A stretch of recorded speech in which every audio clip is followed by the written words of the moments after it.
So thank you for that very warm and wonderful introduction, Alexei. Again, my name is Georgen, and I am the founder and CEO of Topl. So my talk today is really going to be in two parts. First, I'm going to talk about how we are using our own blockchain to accomplish a specific business process. And then what I'm going to talk about really through that is how we went on our engineering journey and where we ended up from a technical standpoint. And that's going to be a lead-in to a workshop that our CTO and lead blockchain developer are giving later this afternoon. So the whole thing is kind of two parts. First this talk and then this workshop later on. So to get started at least 30,000 meters up, what is Topl? Topl is a blockchain that we built specifically to support investments moving into developing countries. So it's an investment protocol and investment platform with various features baked into it. But before I get any further, I feel I probably need to convince you a little bit that we are qualified to be doing this. So I'm Chris. I'm a mathematician by training. I've done some research in various areas of physics. I'm joined today by my three co-founders, Kim, who's a statistician and economist, Jim, who's our CTO and just a phenomenal atomic physicist. There's a long history of physicists becoming excellent developers, as Alexei can tell you himself as well. And then Nick, our lead blockchain programmer. And then we're guided by various advisors, academic statisticians, one of whom is sitting in the audience today from the Coffees Institute at Rice, individuals from the World Bank, individuals from private equity, all guiding us and telling us exactly how we're trying to, or the best way to solve this problem that we're attempting to solve. So that business process I was talking about, again, it's how do we move investment more transparently, more efficiently into developing markets? And we're doing this really for two reasons. The first reason being social and the second reason being economic. The social reason goes to what are known as the SDGs, or Sustainable Development Goals, a set of 17 initiatives outlined by the UN back in 2015 saying how we all want the world to be a better place. We want less poverty, we want gender equality, we want more clean energy, and the list goes on. As you could probably imagine, these things don't come cheap. They're expensive, to change the world. That's the social side. And then the economic side is this economic opportunity that we have. So if you look at emerging markets and say we want to increase the average income to maybe 10,000 euros a person, still about a quarter of what it is here in the Netherlands, that would be $32 trillion in new economic activity each year. So again, there's a social problem and there's an economic opportunity. And so this investment business process is what we're setting out to solve. But it's a fair question to ask. This problem exists, this problem's so big, but why hasn't it been solved yet? Now, you might think that we're sitting in a blockchain conference. I would say the reason it hasn't been solved yet is because the blockchain just came out. It's not exactly that simple, but that is part of it. The other reason is it really goes to an issue of financing. The reason there's still so much room for growth is because there's so much demand for money and there's not enough supply.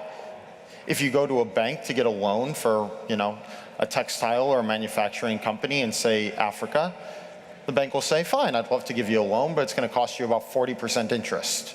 Now, I know there's a lot of engineers in the audience, but I'm sure some of you have ventured into starting your own businesses as well. And I'm guessing you wouldn't have wanted to do that if the best money you could have gotten was a loan for 40% interest. So that's why this problem persists. That's why there's still so much opportunity there. And so this is exactly what I was talking about. If bank financing won't work, if there's not enough money in the banks to cover all these opportunities, we need something else. We need direct investment from anywhere in the world, from any fund, from any individual anywhere in the world, to be able to get access to these opportunities. And now you're probably starting to hear some things that would remind you of why blockchain would come into play. This idea of openness, this idea of accessibility, and that's exactly where the blockchain came in for us. As I was saying, our architecture focuses on this accessibility, this transparency, this how do we connect an opportunity halfway around the world with any investor who wants to get at it here in Europe or in North America. And getting into our features a little bit, that will become very, very important when I give you a technical overview at the end of this talk. What does this process actually look like? So the first thing that you'll see up there's a lot of different actor types, a lot of different roles that need to be fulfilled. The first thing that's happening is different projects are coming to our blockchain and saying, we want to list our opportunity. So we call those producers. And then those producers go to another actor type called a hub. And all a hub is a local representative, kind of a local intermediary on the ground that connects the producer to the blockchain. And then once the hub has brought the producer onto the blockchain, now there's risk analysis that goes on. And that risk analysis is handled by another actor type. That other actor type is known as an arbiter. And what arbiters do is they use prediction markets, so that's an aggregation of lots of different models, lots of different projections to get one risk score for each opportunity. So now we're at 3 actor types. And then the investors come in and actually get to invest in that opportunity. Maybe it's a textile plant in South Africa. Maybe it's a farming cooperative in rural Colombia. And so they can look at the opportunity that's been risk assessed and they can invest in it via a smart contract. But then I said there was a social component to all this as well. So now we have a few more actor types that we need to introduce. First is the party on the ground that's certifying that some social impact was achieved, that there was some socially positive outcome. Maybe poverty was reduced, maybe this is a woman-owned business, maybe X megawatts of solar or wind energy are being produced. We need to have some outcome that we need to certify and add to the blockchain. And then what we can do is we can actually fully tokenize that outcome, and then we can have a market for it. So there's an element of exchange as well playing in. So that's our business process. So that was me as a CEO saying to our engineers, this is what I need. There's a problem, and this is how I want you to solve it. So then it was their task to get building. And this is exactly what they've been doing over about the last year. So this building was kind of I would say a 3-step decision process. The first one was, do we need blockchain and why do we need a blockchain? Well, if anyone's familiar with, the first version of the blockchain, Bitcoin, this idea of transparently moving money between parties that don't trust each other, that was Bitcoin. You can probably see how this is applicable in what we're doing as well. We have parties that don't know each other and they need to move value between each other. So in addition to smart contracts and other things, this idea of value transfer is core to both the blockchain and what we're doing. Okay, so check, we need a blockchain. But here's where things get a bit worse for the blockchain. As I hopefully made apparent, we have a fairly complex feature set. There's a lot of different actors, and there are even things about identity management and supply chain integration that I didn't get into, but they're all necessary in this business process. So anyone who's tried to write dApps or decentralized applications in Ethereum can probably tell you, the second you go over a few hundred lines, it becomes very, very dangerous. As our last speaker outlined for us, it becomes very, very expensive if you want to do it in a public setting. And it becomes very fragile in a lot of ways. Because Ethereum and EOS and Cardano are still going through so many improvements themselves, it's fairly likely that your smart contracts can be broken at the next major release. So this complex feature set prevented us from simply saying, we can build a DAPP on top of Ethereum. So that told us we need to build our own blockchain. So when you build your own blockchain, usually your mind would go to a project like Hyperledger Fabric, where I can customize things I want and I can really have good control over it. But now this third thing is probably the most contentious point I can make at an enterprise blockchain conference. So please understand, we took the decision very, very seriously when we said we wanted to go permissionless. And now, none of this is to say that it's a permissionless, permissioned argument. It's merely to say there are some business cases where you can build consortiums, where actors trust each other, where actors are all relatively similar in size, similar in field, and it makes sense for them to all come together, sign contracts, and trust that the other nodes are doing what they're supposed to be doing. But our business process, international investment, isn't like that. You have investors, you have people on the ground, you have intermediaries, you have shipping companies that are all of different sizes, of different reputation levels, and those parties will simply never form a consortium together. And so if you can't form a consortium, you can't use a permissioned blockchain. So we had to be permissionless. And then the outcome of those 3 decisions is exactly the reason that I'm standing here now. We built a blockchain. Alexei found out about that blockchain. We had some conversations, and I thought this was an awesome conference. He thought it was a cool idea. So what you have behind me is that technical specification that came out of our business process and those decisions. We built one of the few blockchains that exists in addition to Waves and a few others in Scorex. Sorry, not in Scorex, but on Scorex in the Scala programming language, which is excellent for blockchains because functional programming, again, as we learned, very important for security. But the nice thing about Scala, maybe a little bit different than Haskell, is it's cross-platform out of the box. So I can run it on my Android phone, I can run it on Mac, I can run it on Linux, run it on Windows, all right away without having to really change anything. And then getting into the permissionless side of things, we had to come up with but implement a really secure proof-of-stake system if we wanted to be permissionless, but still have all the security guarantees of something like Hyperledger Fabric. And then finally, we needed smart contracts. Obviously, those investment contracts that I mentioned earlier, they need to be smart contracts and they need to be supported.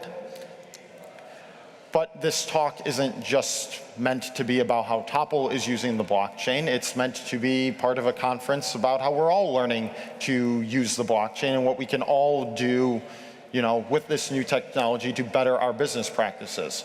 Which is why what we are announcing today, what we are releasing today, and we'll be covering in our workshop, is what we call Project EDA. And what Project EDA is it's one of the very, very few frameworks, one of the very, very few ways that you can roll out your own permissionless, but still enterprise-specific blockchain. So whatever your particular enterprise case is, you can customize this framework to your needs, but it's still fully permissionless. So if you have a use case that a consortium really won't come together for, maybe your actors are just widely different, maybe they don't trust each other, maybe you should be looking at a permissionless setup, and Project EDA would be exactly that. And I won't get too much into the technical specifics of EDA because that's what this workshop, I think it's at 2:20 or something, is all about. So I don't know where my time is right now. Yes, so it seems like there are time for questions. So with this, I will just thank you all for the time. Thank you to Alexei and the conference organizers for having us. And I hope to see you around. So thank you. Yeah, questions, yeah, of course. So any questions?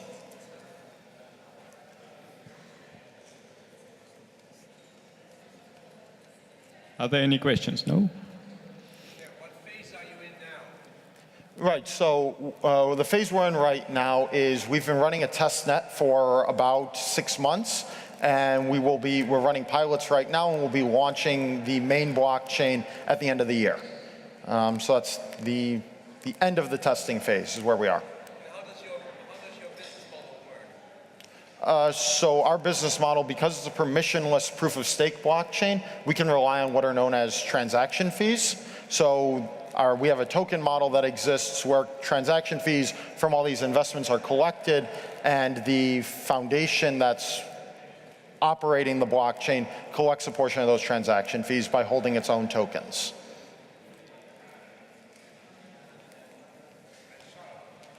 How big do you expect your network to become? Big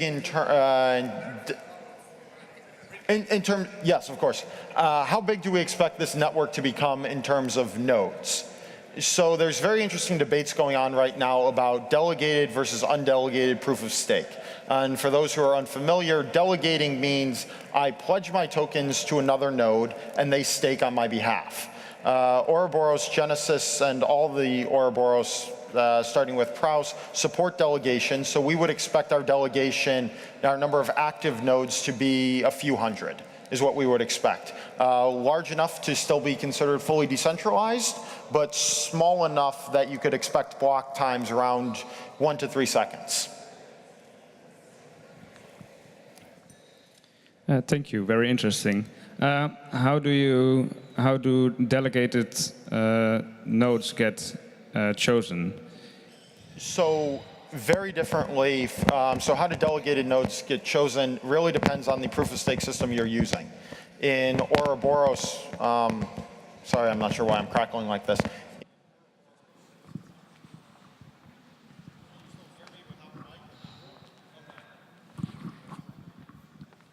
In Ouroboros, you get to be a node that is staking just by having enough stake pledged to you. So there's no voting process, there's no selection. It's simply a minimum amount of stake that you need to clear. So it's much more fluid, which is very, very important for from a security standpoint, because if you have to vote on 21 nodes or something like that, it's much easier for them to form a cartel. And if anyone's really into consensus, cartels are the one thing you always have to avoid, otherwise you have no security left.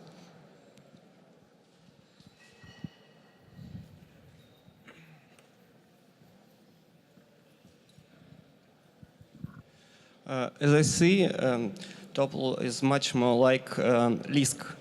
It's built on delegated proof of stake also, and built upon JavaScript.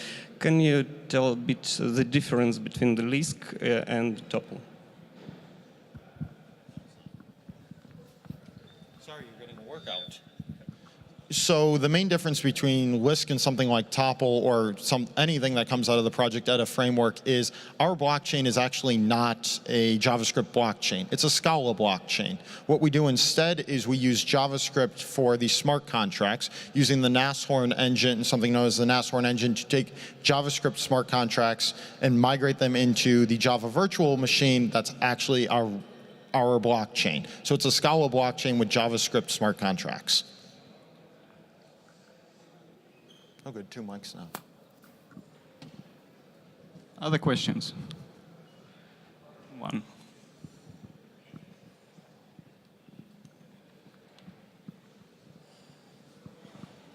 Hey, I've enjoyed this talk, and I had a question about your staking. So when you stake your votes to nodes, how are you going to incentivize people to actually vote for one node or another?